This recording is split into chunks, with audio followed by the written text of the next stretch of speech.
to a Fireside chat with your host, Bryce and Kevin. How are you, Kevin? Thank you for introducing me, Bryce. I'm well. No problem. So what are we talking about We're around talking this about crackling something fire? that I don't know about, but you will explain to me. What we've talked about a couple things that I was venting about earlier. What are you talking about specifically? I don't know. I honestly don't know. There are so Well, many different I was things. talking about the riser or the rail scales riser for the L143, whatever the hell, the MCX. And then I was bitching and moaning about how SIG keeps getting contracts. Because right. And then you went down a massive rabbit hole about the SIG Spear program and how UK's adopted it. Well, yeah. So I was talking about, because of it was because SOCOM did too. So I think they're just trying to dump their SA-80s, which I think is what is that not what precipitated the conversation? I think we were talking initially about the UK trying to go away from the SA-80. No, you sent me a link to the gun. Oh, okay. That's what kicked it off in my head. I didn't tell you that, but that's what started it. But give the viewers an insight into the insanity that is the enigma of your mind. Well, I had seen in another European firearms show, Beretta was showing off their NARP, their next something assault rifle program, whatever. It's their next generation. It kind of looks like the Spear. It's just their next gen rifle. So like everybody was making an ACR at some point that looked like a Scar, and they all quacked like basically the same duck. And this is kind of a similar, this is kind of the similar vein. It's very similar to like an HK 433. It's just it's an AR, it's a short stroke AR 180 style piston. You know, just it's a next gen short stroke piston gun. It's nothing special, or at least it didn't look that special to me. But it was one of those programs. And then I was talking to somebody else about it, but I didn't understand why. I don't understand why Beretta submitted that when Seiko already has contracts with Finland, and they already make an AR. That's a Finnish firearms company that Beretta owns. Okay, and they make the C whatever the hell it's. So Beretta owns the company, and they've already submitted something, but now Beretta's turning around and for a different for the Finnish. Yeah, I think the Finns adapted a Seiko version of an AR, but basically it's an AR of some sort, a free floated modern AR. And I just found it interesting that Beretta Defense, because technically it's not Beretta, it's Beretta Defense, which is like the difference between Remington Defense and the people that make R870s to shoot ducks with, or geese, or whatever it is that hunters do. So, sorry, I had to clear my throat. But I lost the plot. Yeah, so I just thought that was interesting that they were also then developing something. It's like, why not just submit the AR that everybody apparently wants? But I say that, but then SIG is winning contracts with their MCX line. Yeah. Well, I mean, SIG greases the wheels behind the scenes, I'm sure. Yeah, that's all hearsay, though. We don't really have anything concrete there. But I will say, we did have a bit of a back and forth about what the use case, or what maybe an argument you could make for an MCX, though. Do you want to talk about that? The suppressed. Yeah. So what? Give the listeners. You say some words. You say some things. Well, yes, Bryce. I will say some words about the MCX and the use case of the 300 blackout weapon platform foldable stock. It's really interesting, and really, it's the only use case that we can come up with. Well, that okay. Makes sense. I mean, that's where you can start, right? Words were said by me, Bryce. Back to you. Yeah. Well, either way, I thought it was an interesting. Yeah, that's the only use case, honestly. I mean, that's the only thing that's like, oh, that's cool. So 300 blackout suppressed. Well, I mean, so for original viewers or listeners or whatever, however you found us, we had an episode many moons ago that might still be on YouTube. It's not on Spotify, but it was Generations or AR Generations and then Assault Rifle Generations or something like that. And we were talking about the development of the rifles.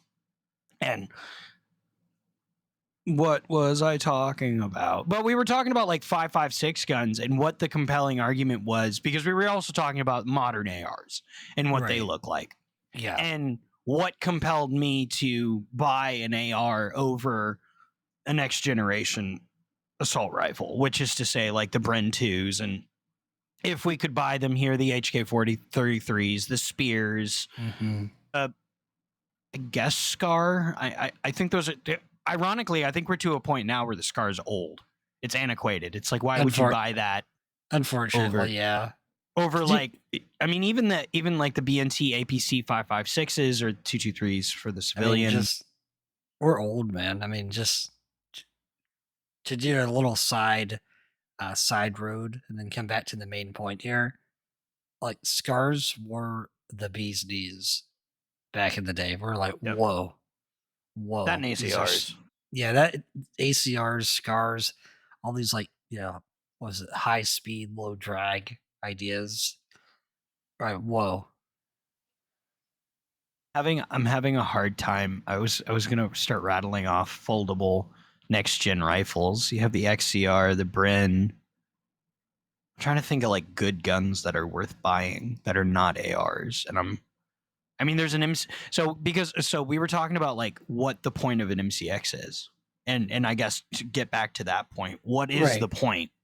What's the point of an MCX? What's the point of a Scar? What's the point of any of these things? And then, so it was funny. So I was talking to Luke about performance shooting versus like nerds that like older technology, and the incredible divide, because people don't seem to care. Like, if you're really into performance shooting, you probably don't care about carry handles. And if you like carry handles, you probably don't care about open holsters and drills and buzzers and times and shit like that, and movement and entering position and exiting. But it's interesting because I think I look at it a little. I'm not a performance shooter by any means or metric, but I like being efficient and I like being good at something and observing a craft. And I think there's some level of excitement and challenge that comes with running an old gun quickly, or can be, maybe. I mean, like, how old are we talking? Are we talking like Wild West old, or? I mean, in general, because if you think about we know people that are always chasing the next greatest thing. We've known that we both know who we're talking about when we talk about RC2s and Glock 19s, right? All day long. We have a friend. Those are the best of both worlds. Won't fucking shut up about RC2s and was it Glock 9, or it was Glocks and RT2s and aim points, or T2 or P2s or whatever. But I mean, he does have a great point, because arguably those are the best platforms for their each respectable right. But avenue. my point to make a separate point was that, yeah, those are probably pretty good. At the time, they were absolutely peak. They are, since then, I'm not going to go into Pew Science or any like the raw numbers, but those I think have been pretty handsomely passed up by now. But either way, that was the point, is there was the guy that was like RC2 everything. It needs to be a general defense. It's just like the boring guy. The boring guy. Yeah, interesting. I think that's a boring performance shooter aspect. I think the most boring thing, the most boring stance you can have is, I have a Ben Steger special Glock 47, and I have hanging that on a baller mount, and I've got the Reddit special AR-15. However, if you're chasing numbers and you're chasing hits and you're chasing movement and you're chasing stages and you're trying to be proficient, I mean, why waste your time anywhere else?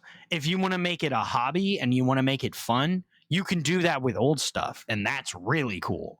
So I Right. guess I say it to say you can do both. Wow. So that was kind of a tangent for no reason. That was a small tangent for absolutely no reason. But that's what the people tune in for. They tune in for the Fireside and they stay for the tangents. Yeah. I think I was gonna talk about something else. Were you gonna potentially bring up the ACR thing? Oh yeah, I mean, Huh? so The conspiracy? The it's not conspiracy? a conspiracy. We are going to talk about this a little bit though. So Yeah. I recently, for another endeavor, was looking into just some content to create. So I was trying Another to endeavor. find No, something. no. You stumbled upon it organically, I was naturally, and then I convinced you to try and use it for your other endeavors. Sir. Yeah, so Kevin kind of, I found it interesting. So basically, I was just perusing. What was I doing? You're perusing the internet gun stuff while you talk to me like you always do. Yeah. I think you're probably doing it right now. No, I'm not doing anything right now. Wow. I think I saw a notification for the Jackal or something. Oh, that's right. I was looking at Jackal parts, and then I saw on PSA's website they had PSA for a while has been using F5 manufacturing stocks because they are very close to the ACR stocks that people like, because the ACR stock was discontinued some time ago, and the market void is pretty great. I mean, the used ACR stocks are on the low end getting sold for at least $400 to $500. Yeah. I've seen $600 and up. I've seen them go What for about some the stupid Magpul? money. What about the Magpul ACR stocks? That's what I'm talking about. Oh, okay. Yeah, I'm talking about the original Magpul ACR stocks are selling for stupid money. Jesus. So I looked on, I was on their website. Kevin and I were talking about 300 blackout guns. Oh, that's when we were talking about the MCX. That's what it was. Yeah, we were talking about that, and then I saw on their gun. I was like, that's weird. It looks like exactly like an ACR stock, and I click on it, and it says F5 Manufacturing. It's a different name. It's their Gen 2 ACR stock, and it actually says ACR, which I thought was kind of weird. So I went down a bit of a rabbit hole, and apparently quietly around April, they started rolling out an updated. They may have softly introduced the update, but they're making exact one, from what it looks like online, 1-to-1 copies of ACR stocks, which effectively I think kneecaps a lot of the used market. Not completely, because there's going to be guys that absolutely want the real thing. But in terms of what my problems with F5, which I'm pretty sure I've mentioned I think in a podcast or two. Pretty open and venting about I wasn't super jazzed on those, but they a couple product pictures, they were showing the actual internals are supposed to be metal reinforced like the real ones are. So, I mean, and they look very, very, very convincing. So I think it's an exciting option for people that like putting ACR stocks on everything. I still do not like the stock. I'm going to buy one. I will buy one. High drag, low speed. And I'm going to buy that other stock adapter for the AK, and I'll see if I like that one better with an actual ACR stock. But I think it's really exciting because I have been told, their story has been told of an ACR stock being appropriate on a certain kind of gun. Some people say it works on certain kinds of guns like MP5s and 553s and shit like that. So maybe. Really? So maybe if I get one, I'll have a reason to buy an AP53 or something fun. Is this your way of telling the viewers that you are getting an AP53? This is my way of informing the viewers. Eventually, I'm going to own an AP53. Interesting.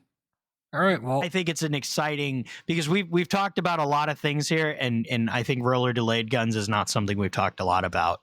Mostly because I think we should have a roller delayed episode because Kevin really likes them, and I am only recently. They're pretty cool.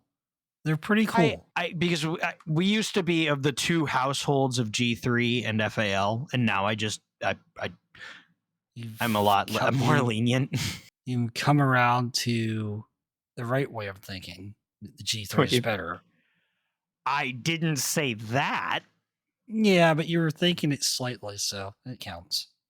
I was thinking if we looked at all the attributes that make the G3 and maybe some of the observed sightings of some rifles, that a lot of the things all together make a very compelling argument for something that is long lived I'm and just saying durable. a rifle born out of absolute necessity because of the country's spite to not sell to a country is awesome.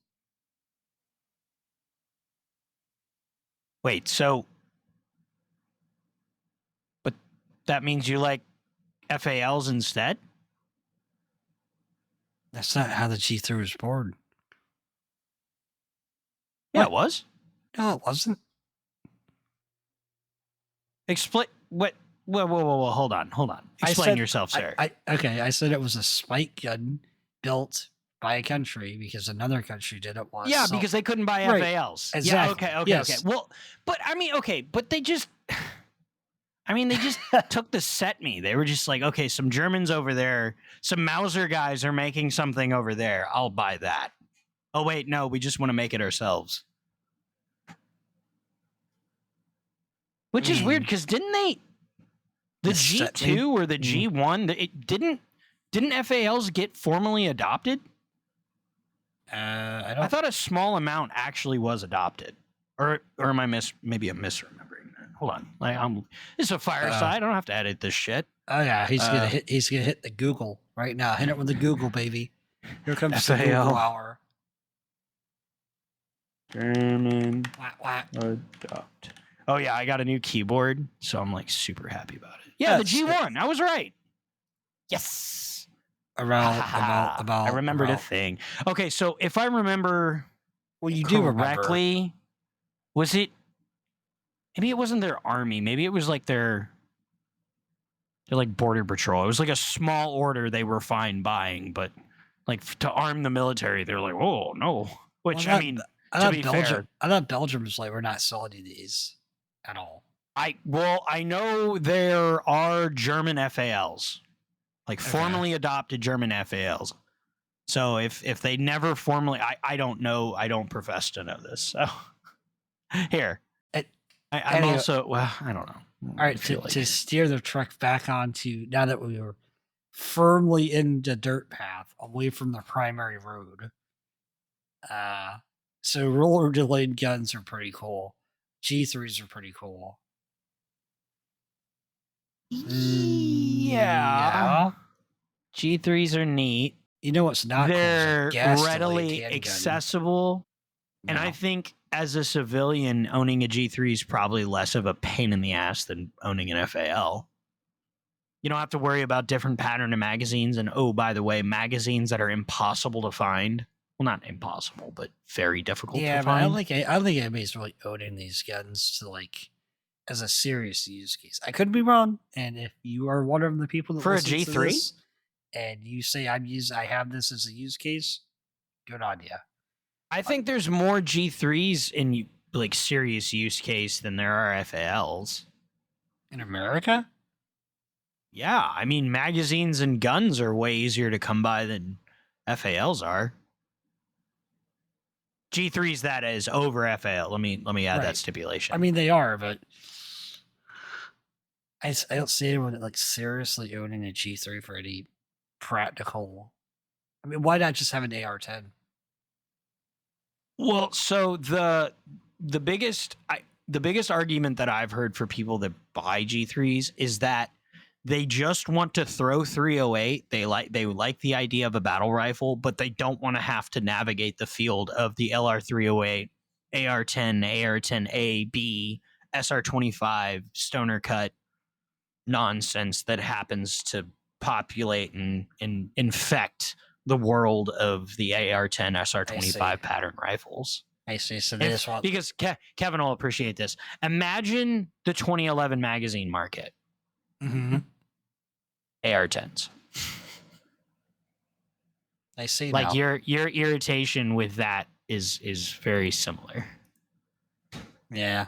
So people just want. I mean, that's kind of why I would buy a G3. I just want to throw a 308 downrange. Yeah, it's. I mean, for right around $1,000, and a lot of the time, less than $1,000, you can pick up a G3 parts kit from Century. Now, granted, I'm not read up on the new Century Arms lore. I don't know if their G3s are okay. I mean, you could probably figure it out pretty quickly to see if you're getting an excessive amount of roller dent, but 308 is expensive. My point is that you can usually find them for around $1,000, PTRs, Century Arms, used, whatever market.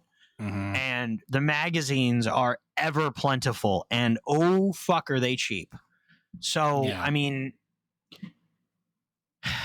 if you want a cool G3, they're normal prices, because I want like the 12-inch guns, because I think 12-inch guns Yeah, they're are like basically maybe the best length. I mean, for like $2,000, you can probably get a decent cool one. Yeah, and I also, I'm pretty sure G3s, like pound for pound, or in terms of length, comparably sized rifles, I think the G3 is going to be lighter just because of simplicity. But I want a 12-inch G3. I think that'd be really fun. In 308, I think that'd be super sick. Like one of the PTR, fuck, the naming, the PTR names are fucking insane. The PTR 91 91K P or some whatever the 12-inch pistol 308 thing is. That I want that. That looks super cool. I think 12-inch is peak rifle or carbine length, and then rifle is like 8.16 to 18. Wow, I'm on the Century Arms or Atlantic Firearms right now, and you can get the G3s for under 1,000. Yeah, that's there we go. Now, let's add that we are currently in the end of June 2025, so that's when you're listening to this. So, right, next year they could be crazy high. Well, I mean, just the surplus market's so hit and miss. And that's effectively what G3s are, or not effectively. That is what G3s are, and that's where we're plucking these magazines from, because of finding. I mean, I'm sure they have new production G3 magazines. It's just who's making them. Here's a PTR 91 PDWR for 1,500, 1,400. Is that how much they're going for? The one that you want, maybe.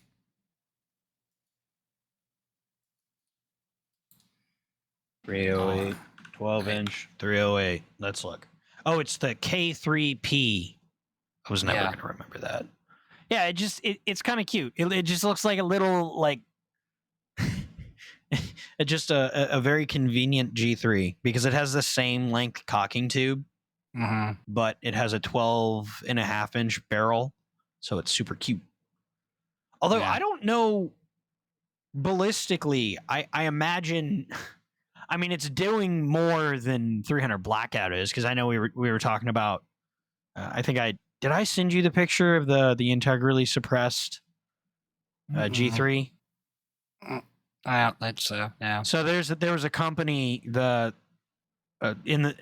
the same vein of guys doing the HK the 51, the company that customized those. That potentially around the same vein, or if not the same guy, made an SD version of that. So a G3 with but as an SD. So an integrally suppressed 300 or a 308. Wow.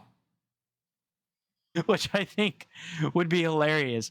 And I texted that to one of our friends, and I texted and the caption was anger or grumpy 300 Blackout. Because effectively, I imagine ballistically that's what that is. Right. Is it's not doing much more than that. I don't think so. Although, does PTR make production or new production magazines for these? Magazine bundles. Firearm kits. Ooh, bundles. Man, I gotta tell you, their G1 Heritage kit looks super good. It looks really, really good. Yeah. PDWR. Oh, I see the PDWR. That's kind of neat. Oh, it's cool. The 9KT Max kits comes with their, I think that's their suppressor. It's actually pretty compelling. I do actually quite like this G3. I Wow. like G3s. I think they're neat. It's just Yeah. I have a weird relationship with battle rifles. Why? They're so heavy. Well, yeah. And I'm such a little manlet. I'm a little boy arms. I just need to lift more. If I want to enjoy a man's gun, I gotta lift Right. more. Yeah. This is your PSA to go to the gym, guys, and lift more. They have like 3 of the same rifle. The G1. Okay, so it's Gurk and the Gur.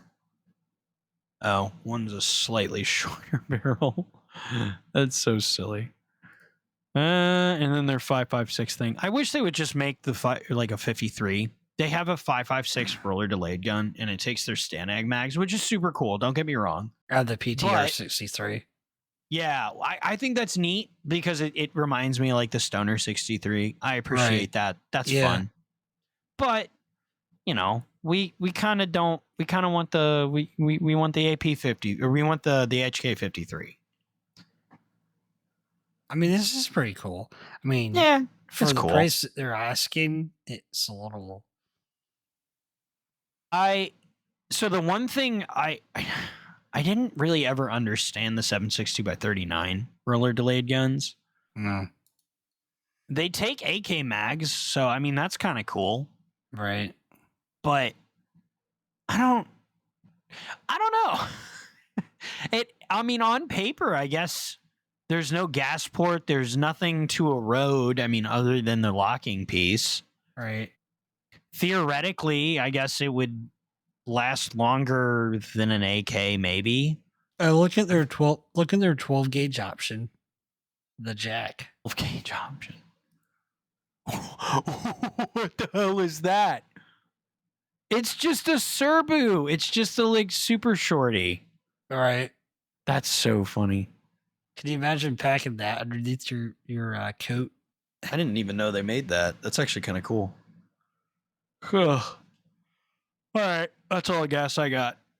Do you have anything else to talk about by this blistering hot Florida fire? No, I don't think I do. No. Do we do an outro for this one? I don't think we do. I mean, we could. I mean, we could check out the Carry Handle Gaming. It's pretty cool. The carry. Oh yeah, definitely do that. Check out the full length episodes where we're a little bit more formal.